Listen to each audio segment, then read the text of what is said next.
Slide over, get into the center. Oh, well. Give your. Whoa, Chris is getting out of the limelight. Getting out of the frame. Okay, I see. Oh, he thinks he's got to go tinkle. Right when it starts getting good. Well. We can see. Yeah, we got you. All right, cool. Number 10 for me is The Batman. I think that Robert Pattinson did an amazing job as the Caped Crusader, but I honestly feel like it's a little bit too long. But like, I love how they did an amazing job with how Gotham looks and the atmosphere of every aspect of it. And it was just I really enjoyed what they did with the character and with Selena Kyle and the Penguin. And I felt like I was put into this world, and the Riddler, he was such a great villain. And it was really reminiscent of the Zodiac Killer. And I like how the Batman is a true detective in this movie. And I really enjoyed it. I do feel like it's a little bit too long, but that's my only gripe about it, to be honest. It's like, what, almost 3 hours, right? Yeah. I think? Is yeah. it? Yeah, it's like almost 3 hours. Yeah, it's got a long But runtime. it's like what? It has a long runtime. Yeah, it does. But I really appreciated how they filmed it. And then the car chase with Batman and the Penguin, so good. Love it. Number 9 for me is Nope. I saw it in IMAX, just like I saw it in Batman IMAX. But Nope was just a cinematic experience that Jordan Peele just really nailed. And watching it, it felt like a mystery constantly being unfolded. And I feel like this one is his biggest cinematic achievement in terms of what he achieved on screen.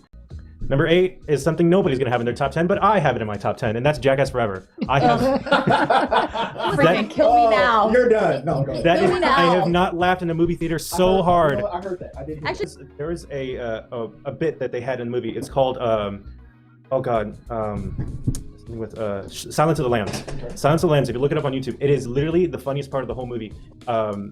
They turn off all the lights and then nobody can see anything, and they prank all of the Jackass guys. I was like rolling on the floor laughing in the theater because of the shit that they pulled. It was so funny.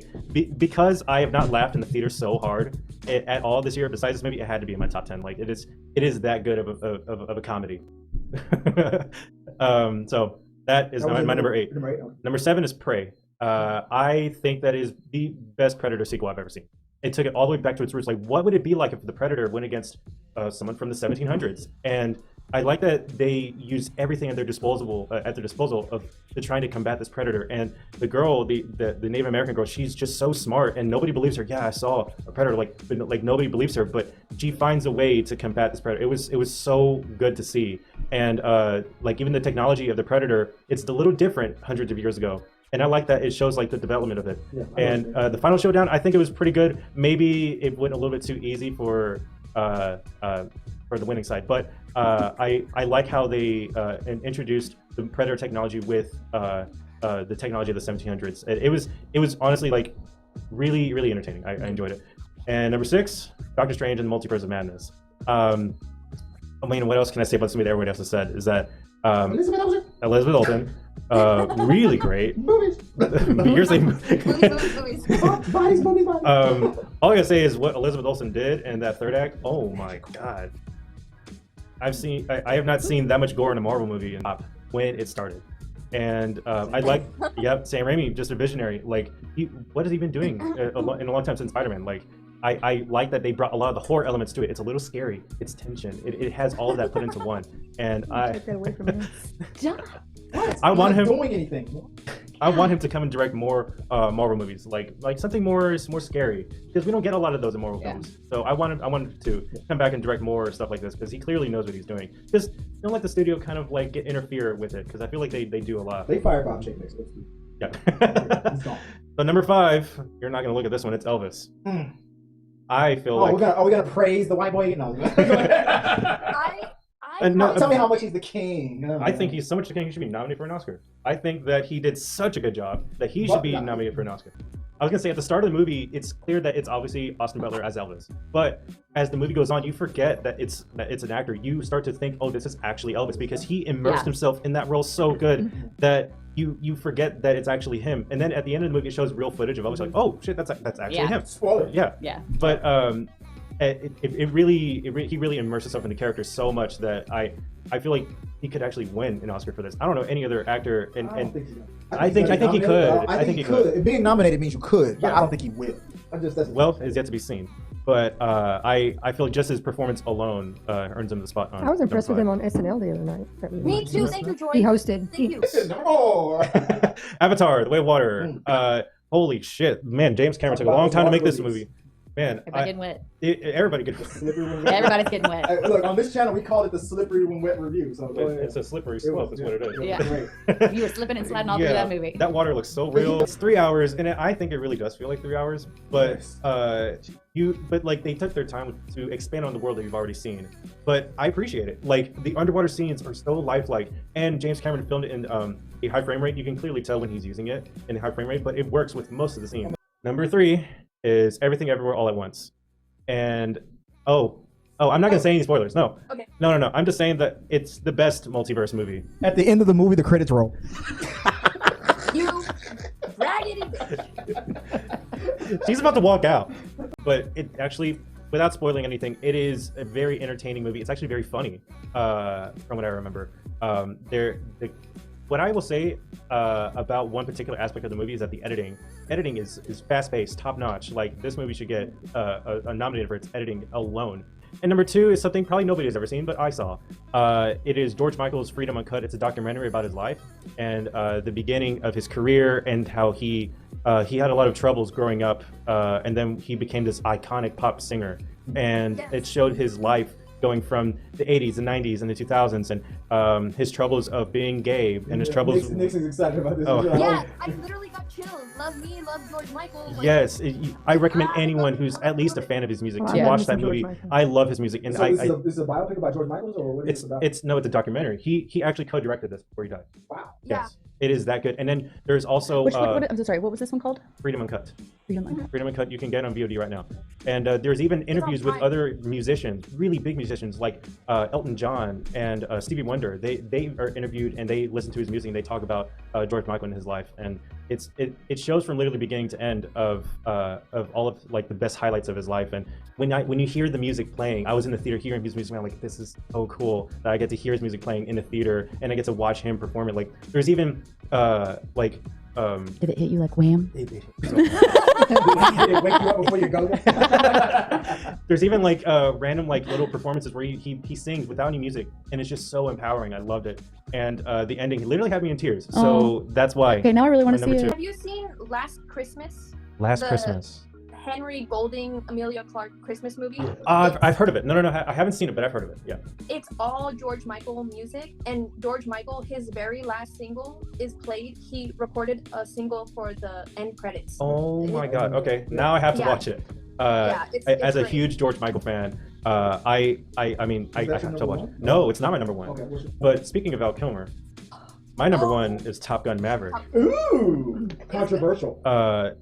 I don't know how controversial it is, but $1 billion movie. Top Gun Maverick is literally everything I've ever wanted in a Top Gun sequel. Really? It is amazing. The fact that they filmed this thing with real jets and they put cameras in the cockpit and you're seeing this shit for real. And I watched this in IMAX. It was just, oh my God. Like I could not believe what I was watching. And Tom Cruise, man, he delivers. And just from the beginning scene to what the conflict is and how he goes about with this conflict. Can't tell y'all what it is because most of you haven't seen it. I'm going to do a first time watching on this channel, so I hope you don't spoil it. So No. because somebody's gonna make I me still watch haven't it. seen the new one, but I've seen, of course, the original, unlike somebody else. Anywho, This go one ahead. is far better than the Yes. original. The original wishes it was this good. This movie has no business being this good. And Calm down. I'm not lying. It's that good. TikTok is needing to know if y'all are squeezing thighs yet. Now we are. No, nobody has Okay, super that's chatted. what Nobody that has sent us comment the was. super chat to make that happen. If you want to unlock the bromance, send a $2, $5, bromance? $10 super chat. I mean, He's going lower on I his don't- amounts now. $10 will get you the bromance. I don't know how drunk Gio is, but I'm ready to roll. If you like it, I love it. Send that super chat today and watch me get sued for sexual harassment. Right here on Talking to the Media. Does Maverick get paid? The lawsuit is void if I paid you in advance. All We right. will have an HR meeting eventually. Yeah, Nixon is our official, unofficial HR rep. Hi, Yeah. it's me. I'll get into it later why that takes place. I'll talk about that later. my worst list. Okay. But I call it my more disappointing list because they're not really that bad. They're just a little disappointing. Okay. So number 5, you're gonna disagree with me. It's Glass Onion. I love this movie. I feel like it's not as good as Knives Out, and I feel like the twist was very predictable.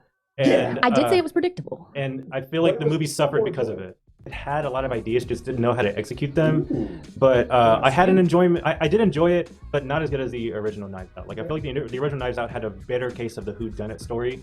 When the twist happens in the story, you're like, okay, here's what it is, and then it just I'm gonna be honest with you. kept He's right. going I with- did predict it myself. Yeah. I thought it, I mean, I agree. I guessed kind of who done it, but I truly enjoyed how they set it up, what it was, how they ended it. I enjoyed that aspect of the storyline. I actually felt like even though I was able to predict it, it didn't actually lose the interest for me. I was still interested in progressing the movie. I was still interested in seeing what happens, even though I kind of felt like I already knew what happened. Yeah, and I was also expecting something like more interesting to happen at the end of it, like the very end, and then it just ends. I'm like, Does, okay. yes. I was hoping for something else to happen. This is like, fuck this, I'm out. Okay, so the next one is a movie I did not even expect to see in theaters. It was the Mystery Movie. I think I saw it in August. Called? The Mystery? No, it's called The Greatest Beer Run Ever with Zach Efron. Oh, yeah, I was supposed to go see that one. I I didn't. kind of like that movie. It tries to be good. It tries to be this Come on, like man. this story Shoot the about Zach Efron's character. It's based off a real guy. He's like, oh, maybe I should just go to Vietnam and give the soldiers beer. Okay, but why is it supposed to be interesting? What's the Why are story? we? Yeah, I'm like that's literally the story. He goes to Vietnam to give soldiers beer. Nothing else other Nope. than that. And then he finds It himself in like scary situations where he might be killed. That's it. Yeah. That's it. That's was literally really the whole problematic. story. What was that, Nick? It was really problematic. He's literally taking Pabst Blue Ribbon to his friends who are in Vietnam. He's flying there, putting himself in the battlefield, and he's like just showing up. And his friends are like, "What are you doing here? You're a civilian." And he's like, "Want to have a beer?" Yep, that's literally it. He's like, I'm here to give you a beer. You're like, but what are you doing here? It's What a downplay of Vietnam. God. so yeah, it was just very forgettable. The next one, y'all didn't mention this at all, but I think Lightyear is not that good of a movie. It's weird because of the premise of it. It's a movie it's how the main character in Toy Story, the boy, what he saw, and the toy that was made from the movie is from the Lightyear movie. But also, they said that in that Toy Story universe, the reason why the Buzz Lightyear's toy was so popular was because it was based on a movie in that universe. Oh, it's the movie. They say that at the beginning of the movie. Yeah, they say it at the beginning. Yeah. Andy was taken to a movie theater and he saw a movie called Lightyear that made him go crazy about this toy. You're about to watch that movie. Okay. So that was it. But it's fine. Like I didn't really find myself kind of interested at all. So. And the last one, well, not the last one, actually. Jurassic World Dominion. Holy shit, this movie's so disappointing. Wait, He hurt to say it. Disappointing movie? Yes, like this movie's like a slap in the face of all Jurassic Park movies. What about Like, the tailspin references? like when you think of Jurassic Park, right? What do you think of? Locust. Spoiler alert. Yeah, we think of bugs. We don't think of Jurassic. We don't think of dinosaurs anymore. We think of bugs, which is what the plot of this movie is. And it was just the biggest letdown for me. It's the worst Jurassic Park movie I've ever seen. Like I wish it was a better film. And like when the last act is happening with the big dinosaur, I'm like, I don't really care about what's going on anymore. Like I'm done. Yeah, I'm done with this. And then like the way that things happen is just so unreal. Like the fact you could put your hand like this in front of a dinosaur and it would just obey you. Yes, my worst ones. Did you have Oh yeah. You haven't seen yet? Yes, I have those. Real fast. Yeah, real fast. Almost at 2. Yeah. Okay, number one. Oh no, let's start with honorable mentions. I haven't seen X, Thor, Love and Thunder, Weird Al, the Yankovic I haven't story, seen that one yet and either. Babylon. I haven't seen those. I would love to see those. And then Black Adam. I don't know. I want to see The Rock. I want to see it. You know. I just think he does a bad job. And yeah, I understand that. Number 10 is RRR. I've heard so many things about it. I've heard that it's just a visual spectacle, even though it's Bollywood. But I heard that it's crazy in the way that everything is happening on the screen. Number 9 is Marcel with the shoes on. It just looks like a very cute, fun movie that I would love to take my little sister to. So the one trailer I saw, I'm like, this looks like a fun, cute movie. Your number 7 does not count. That is not a movie. That is a special. But go ahead. What is it? No, I'm done. Well, number 8 is DC League of Super Pets. I've heard so many great things about it. The Rock is in it, and Kevin Hart. I like The Rock and Kevin Hart. I've heard that it's very funny, and adults can enjoy it too. But what he's saying, my number 7 isn't exactly a movie, is the Guardians of the Galaxy holiday special. I thought it was so It's not a feature-length film. It's not a film. But go ahead. But I'll allow it. He's allowing it, so I can talk about it. You should watch it. You should watch it because it kind of ties into the next Guardians other movie. universes. For 45 minutes, but it's not a movie. Go ahead. Well, from what I heard, it's a very good holiday special. Yes. But it also, what I heard, it also ties in with the next Guardians film. Yes. So exactly. that's why I've been meaning to watch that. Number 6, she's gonna like this one. The Menu. I've heard a lot of great things about that. one. And that it's not just about cooking. There's a thing under the surface.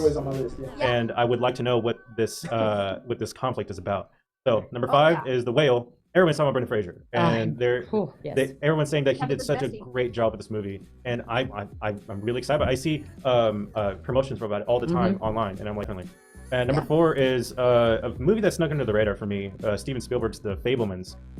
It's about a kid who learns. He's an aspiring filmmaker. He's just a little kid. Yeah, he's a young Steven Spielberg. It's like a biopic, right? Sorta. But it's like he wants to really make films and convince people that this is something that people do.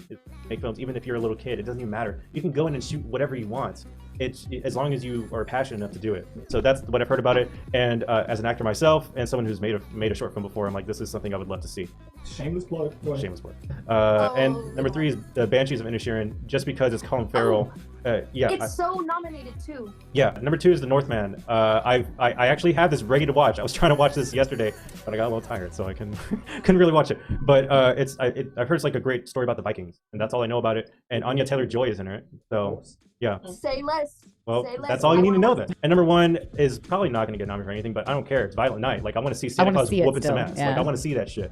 Like, I want to see. I heard it's funny too. Yeah, I heard it's funny, and it's heartfelt, and it has great action. It's like a die-hard Home Alone. Like, I want to see that so bad. Guys, that's the end of this episode of The Rundown. Remember to like this video, become a subscriber, and share. This really does help us out. And click here or here. Thanks for watching.